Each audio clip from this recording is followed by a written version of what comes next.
Thanks to everyone who have subscribed. If you have not, please do. And thanks for coming out here. I really appreciate you.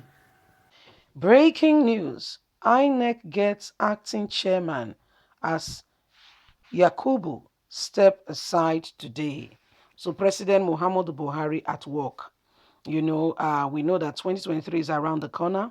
He tried to get one of his aide, Loretta, to become the INEC chairman, who have actively spoken and have said her position.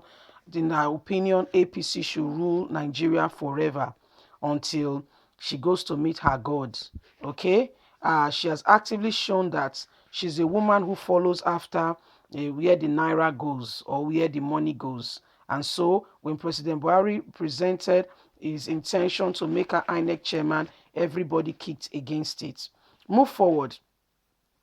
Yakubu have served, and some names were sent, and they all know now that the youths are planning seriously to take over in 2023. So what are they doing? They are getting themselves warmed up. They are getting themselves really warmed up for 2023, strategizing, putting their people in place. Yakubu is stepping aside today. The new person will be revealed, and we will know. These are loyalists to Buhari. You can see the Senate President, Speaker of the House, all the people who are standing beside Buhari has been handpicked. Take, for instance, Garuba Shehu or Femi Adesina. These are people that are all standing with Buhari, and there is an intention, there is an agenda, there is an idea, so that they can promote this idea, this intention, this perspective, and no opposition. So if opposition comes, these people are like the people who takes and make sure that the opposition do not come close to Buhari. Let's get straight into the news and get all the details. Breaking news. INEC get acting chairman as Yakubu steps aside today. The chairman, Independent National Electoral Commission, INEC, Professor Mahmood Yakubu, is today expected to hand over to an acting chairman who will oversee the affairs of the agency pending the confirmation of his Yakubu's reappointment by the Senate. The ceremony is scheduled to take place at the conference hall of the commission headquarters in Abuja at 2 p.m. According to an invitation sent out to journalists by Yakubu's chief press secretary, Mr. Rotimi Oyemeko.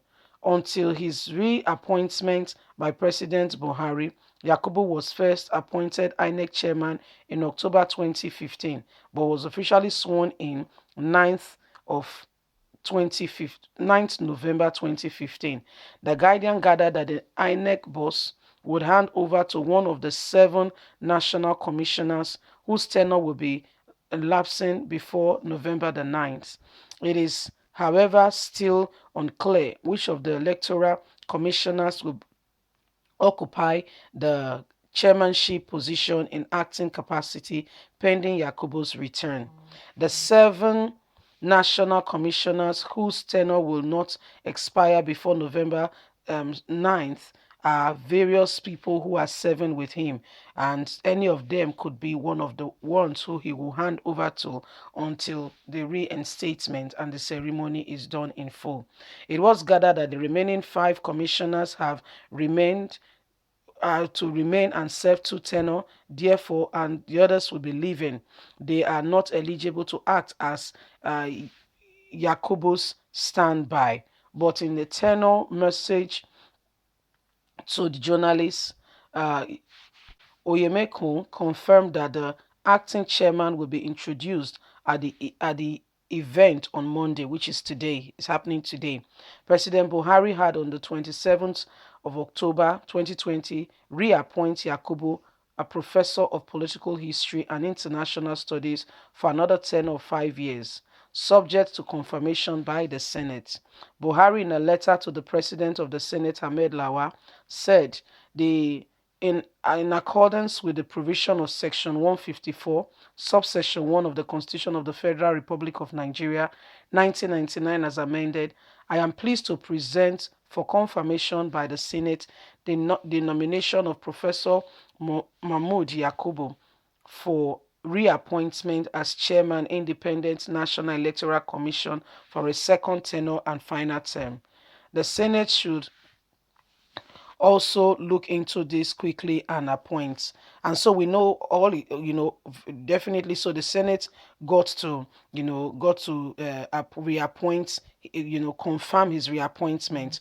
But the way things are done is that he will have to step aside, hand over to somebody, yes, and after handing over to that person, they will not have the ceremony where he will be reappointed. So Buhari has looked at everything left, right, and center, and have seen and have said, finally, conclusively, um, Mahmoud should become the Inec chairman again, since all the names he presented to Senate all were rejected. Not a single one of the names was accepted by the Senate. The Senate vehemently said, no, we cannot accept this one, this one, this one, particularly for the fact that he brought in Loretta, and the people were like, no, she's your aide, not to serve in this capacity. She's supposed to be your aide.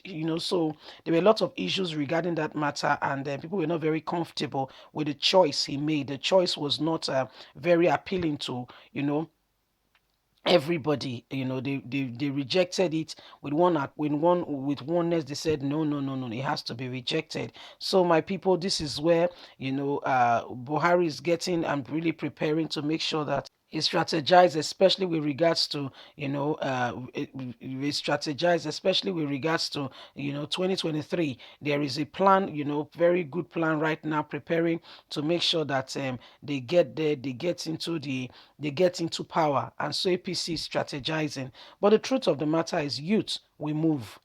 How do we move is intentional. Move is intentional. We have to be strategic. And that's why the first point of call that they are trying to do, the very first point of call, is to make sure that they freeze accounts. Because when we have our money, when we have our money and we are in place, when we know what we are doing, we can facilitate what we want, we can coordinate ourselves, we can go on, we can do all that we need to do, and at the end of the day we will get there. But guess what?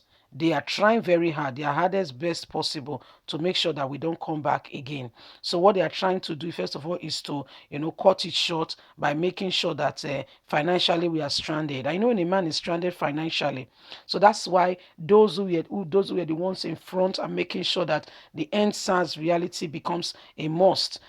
Straighten out there that we are tired of police brutality. What did they do to them? They made their passports, they seized their passport, visa ban for traveling, and what have you. So today, that is what is happening. Oppression. It's called the spirit of oppression.